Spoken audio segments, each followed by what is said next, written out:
जय शिवराय मित्रांनो.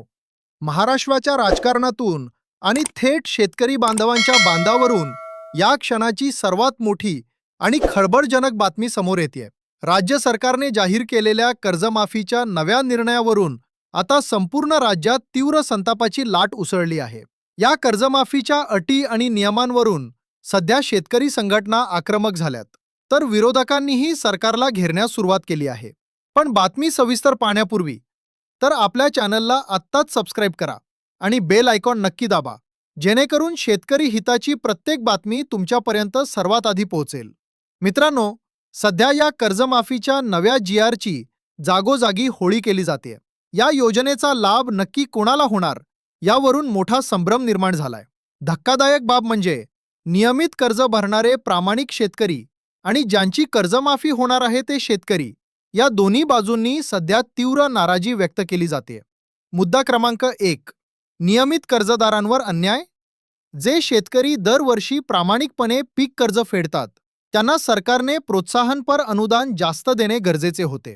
पण सरकारने केवळ 50,000चे अनुदान जाहीर केले आणि त्यातही जाचक अटींचा डोंगर उभा केलाय. यामध्ये 2022 ते 2025 अशी 3 वर्ष तर घातलीच आहेत, पण आता चालू वर्षाचे म्हणजेच 2025 ते 26चे कर्ज भरण्याची कडक अट देखील टाकण्यात आली आहे. म्हणजेच चालू कर्ज फेडल्याशिवाय तुम्हाला योजनेचा लाभ मिळणार नाही. खरं तर 2025 मध्ये झालेल्या अतोनात नुकसानीचा विचार करून शेतकऱ्यांना किमान 1,00,000 रुपयांपर्यंतची कर्जमाफी मिळायला हवी होती, अशी मागणी आता जोर धरू लागली आहे.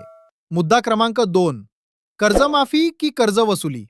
दुसरीकडे 2019च्या कर्जमाफीचा लाभ घेतलेल्या जवळपास 30 लाखांहून अधिक शेतकऱ्यांवर या नव्या नियमांमुळे थेट अन्याय होतोय.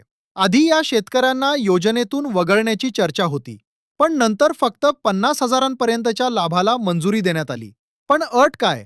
जोपर्यंत शेतकरी आपल्या कर्जाची वरील सगळी रक्कम बँकेत भरणार नाही, तोपर्यंत त्याला हा 50,000चा लाभ मिळणारच नाही.